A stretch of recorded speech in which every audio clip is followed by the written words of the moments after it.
आहोत कुलाब्यामध्ये बाळासाहेब ठाकरे यांच्या पूर्णाकृती पुतळ्याला अभिवादन करण्यासाठी मुख्यमंत्री दाखल झालेले आहेत।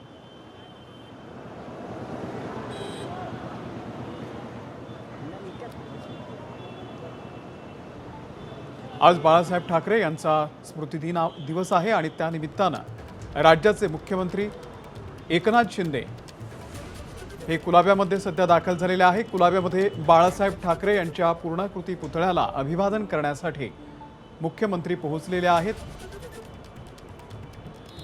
शिवसेनेच्या नेत्या नीलम गोऱ्हे सुद्धा त्यांच्या सोबत आहेत आणि मुख्यमंत्र्यांनी बाळासाहेब ठाकरे यांना आता अभिवादन केलेलं आहे। ही थेट दृश्य आहेत कुलाब्यामध्ये। बाळासाहेब ठाकरे यांचा आज 12वा स्मृती दिवस आहे आणि आता दुसरी जी दृश्य आहेत ती आहेत दादरमधल्या शिवाजी पार्कवरची। शिवाजी पार्कमध्ये बाळासाहेब ठाकरे यांच्या स्मृतीस्थळावरती आदित्य ठाकरे सध्या दाखल झालेले आहेत बाळासाहेब ठाकरे यांना अभिवादन करण्यासाठी।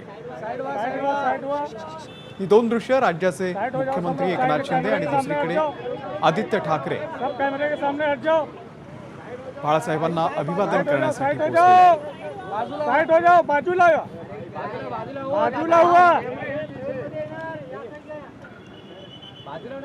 ही दोन दृश्य आहेत।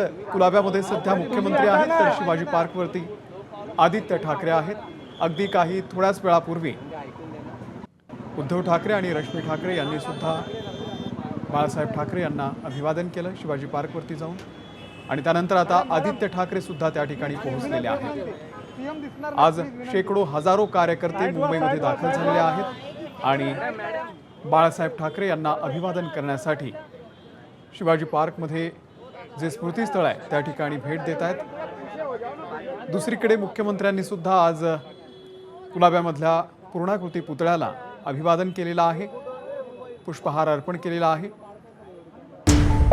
त्यांच्यासोबत शिवसेनेच्या नेत्या नीलम गोऱ्हे सुद्धा आपल्याला दिसत आहेत आणि दुसरी जी दृश्य आहेत ते आहेत शिवाजी पार्कवरची। आदित्य ठाकरे यांनी सुद्धा बाळासाहेबांना अभिवादन केलं।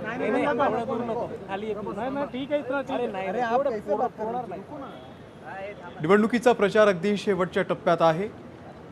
आजचा आणि उद्याचा असे दोनच दिवस सध्या प्रचारासाठी उरलेले आहेत, पण या प्रचारातूनही वेळ काढून बाळासाहेब ठाकरे यांना अभिवादन करण्यासाठी आज सर्वच नेते या ठिकाणी पोहोचलेले आहेत। मुख्यमंत्री प्रसारमाध्यमांशी सध्या बोलतील।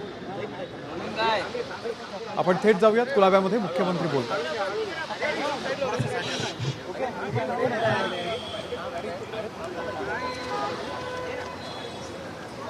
चला मला लांब साहेब, आज बाळासाहेब ठाकरे यांचा स्मृती दिन आहे, काय आठवणी आहेत आणि हिंदुहृदय सम्राट बाळासाहेब ठाकरे यांचा आज ही सगळी निवडणुकीची धामधूम सुरू आहे आणि बाळासाहेबांच्या आशीर्वादाने त्यांचे विचार घेऊन आम्ही पुढे जातोय। गेल्या 2-2.25 वर्षामध्ये बाळासाहेबांचे विचार आम्ही घराघरात पोचवण्याचा प्रयत्न केला आणि त्यांचा आदर्श डोळ्यासमोर ठेवून त्यांना हवा असलेला विकास, त्यांना हव्या असलेल्या कल्याणकारी योजना, त्यांच्या मनामधला महाराष्ट्र आम्ही घडवण्यासाठी सातत्याने प्रयत्न करतोय।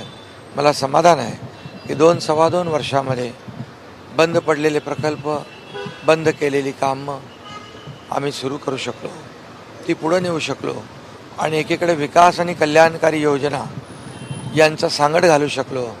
कल्याणकारी योजना आजपर्यंतच्या इतिहासामध्ये महाराष्ट्रामध्ये मुख्यमंत्री लाडकी बहीण योजना असेल, लाडका भाऊ असेल, लाडका शेतकरी योजना असेल, मुलींचं उच्च शिक्षण असेल, तरुणांना रोजगार, तरुणांना अप्रेंटिसशिपचा स्टायपंड भत्ता, हे सगळं जे आहे हे देण्याचं काम आम्ही केलं आणि अतिशय कमी वेळामध्ये खूप कामं आम्हाला करता आली आणि महाराष्ट्राला पुढे नेता आलं। महाराष्ट्र 3ऱ्या नंबरवर होता, तो आम्ही सरकार स्थापन होताच पहिल्या नंबरवर आणला, याचंही समाधान आहे। भविष्यामध्ये पुढचा कालावधी 5 वर्ष महायुती सरकारला पुन्हा मिळतील आणि महायुती सरकार पुढच्या 5 वर्षात या राज्याचा सर्वांगीण विकास करेल, रिजन वाईज विकास करेल, विकासाचं विकेंद्रीकरण करेल आणि समाजातल्या प्रत्येक घटकाला न्याय देण्याचं काम करेल. त्याच्या जीवनामध्ये सुख, समाधान, आनंद आणि समृद्धी कशी येईल यासाठी पूर्ण प्रयत्न करेल. सर, तुम्ही म्हणता की विकास कामं केली, 2.5 वर्षात त्यांनी विकास कामं केली. आज उद्धव ठाकरे प्रश्न- म्हणतात की माझं सरकार पडला हा सत्ता जिहाद होता. खरं म्हणजे त्यांना सरकारमध्ये राहण्याचा नैतिक अधिकारच नव्हता. कारण 2.5 वर्ष, आज मी राजकारण बोलू इच्छित नाही, पण 2.5 वर्ष घरात बसून सगळ्या कामांना स्टे देणं, स्थगिती देणं, विकास कामं बंद पडणं, शेतकऱ्यांसारख्या जलयुक्त शिवार योजना, सिंचन प्रकल्प, दुष्काळातला पाणी प्रकल्प याला स्थगिती देणं, मुंबईतल्या मेट्रोला स्थगिती देणं, अटल सेतूला, अशा अनेक प्रकल्प याला स्थगिती देणारं सरकार आणखी काही काळ राहिलं असतं तर हा महाराष्ट्र 10-20 वर्ष मागे गेला असता. आणि मी सांगतो की महायुती हे सरकार आपलं या राज्याला एक उत्तम पर्याय आणि या राज्याचा सर्वांगीण विकास. दर्यापूरमध्ये जाहिरातीची सध्या चर्चा आहे.